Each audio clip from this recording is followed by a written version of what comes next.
Bonjour et bienvenue. Ah, le conflit. Rien que le mot, ça évoque le chaos, la tension, parfois même le désespoir.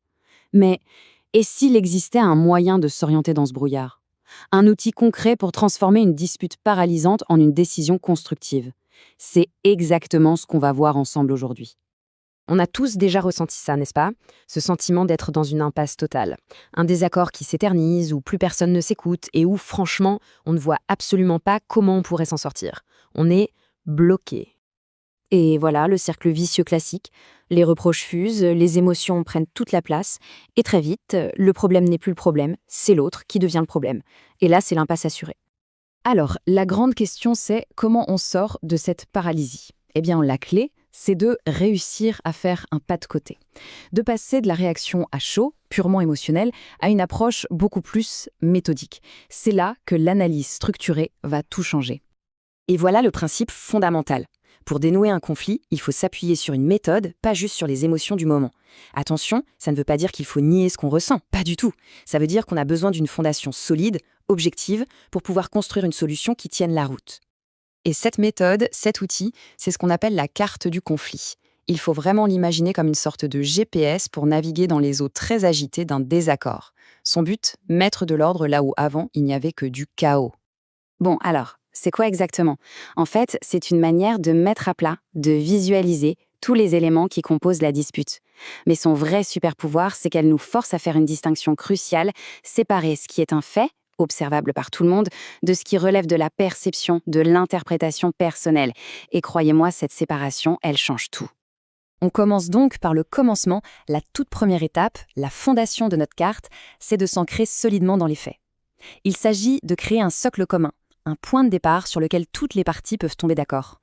Mais attention, on ne parle pas de n'importe quel fait. Pour qu'un événement soit inscrit sur la carte, il doit répondre à 4 critères très stricts. Il doit être précis, pas vague, daté, pour le situer dans le temps, observable, c'est-à-dire que n'importe qui aurait pu le voir ou l'entendre, et le plus important, formulé sans aucune once d'interprétation.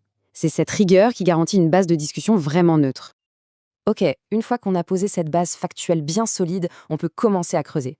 C'est le moment de passer du quoi, qu'est-ce qui s'est passé, au pourquoi. On va explorer les couches cachées sous la surface, les causes, les besoins non satisfaits et les valeurs qui s'entrechoquent. Et là encore, la méthode nous impose une nuance super importante. On ne saute pas directement aux conclusions. On va faire la différence entre les causes probables, celles qui découlent logiquement des faits observés, et les causes possibles, qui restent pour l'instant des hypothèses à vérifier. Cette petite discipline nous empêche de tomber dans le piège des accusations hâtives. Cette phrase nous fait descendre d'un niveau, et c'est peut-être le plus crucial. Souvent la colère, la frustration, ce ne sont que les symptômes. La partie émergée de l'iceberg. En dessous, ce qui alimente vraiment le conflit, ce sont des besoins fondamentaux qui ne sont pas comblés. Un besoin de reconnaissance, de sécurité, de respect, d'autonomie. Et c'est là que tout bascule.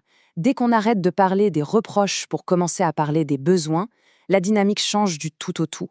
On quitte le mode confrontation, où chacun cherche un coupable, pour entrer en mode résolution, où l'on cherche ensemble comment répondre aux besoins de chacun. On passe du blâme à la quête de solutions. Parfois, même en ayant identifié les besoins, ça coince encore. Le conflit résiste. C'est souvent le signe qu'on touche au noyau dur du problème, à la couche la plus profonde, les valeurs. Nos idées sur ce qui est juste, sur ce qui est un travail bien fait, sur le respect de l'autorité, tout ça peut être radicalement différent. Mettre le doigt sur ces valeurs, ce n'est pas juste un exercice de philo, c'est très concret. Ça permet de comprendre pourquoi l'opposition est si forte et de construire des compromis qui ont du sens pour tout le monde. Et surtout, ça évite de tomber dans le piège du jugement moral, qui est la meilleure façon de tuer toute discussion dans l'off. Bon, maintenant, on a notre carte. Elle est détaillée, elle montre les différentes couches du problème, c'est super, mais une carte, ça ne sert à rien si on reste sur place. Il est temps de voir comment on transforme toute cette analyse en décision concrète. Alors, récapitulons rapidement ce cheminement. On part de la base, les faits observables. Ensuite, on analyse les causes possibles et probables. Puis, on plonge pour identifier les besoins frustrés qui se cachent derrière les émotions. Et enfin, on touche au cœur du réacteur, les valeurs sous-jacentes. C'est cette progression du plus concret au plus profond qui rend la démarche si puissante. Au final, voilà le bénéfice le plus incroyable de cet outil. La carte du conflit permet de sortir le problème de la sphère personnelle. Ce qui était perçu comme une attaque toi contre moi devient un objet d'étude posé sur la table, une sorte d'énigme qu'on peut résoudre ensemble de manière beaucoup plus rationnelle. Et on termine avec cette idée qui est peut-être la plus importante à retenir. Le but, ce n'est pas de trouver un arrangement vite fait pour acheter la paix sociale. Non. Le vrai objectif, c'est d'agir sur les racines du mal, sur les causes profondes, pour construire une solution qui soit vraiment durable. Voilà, la méthode est là.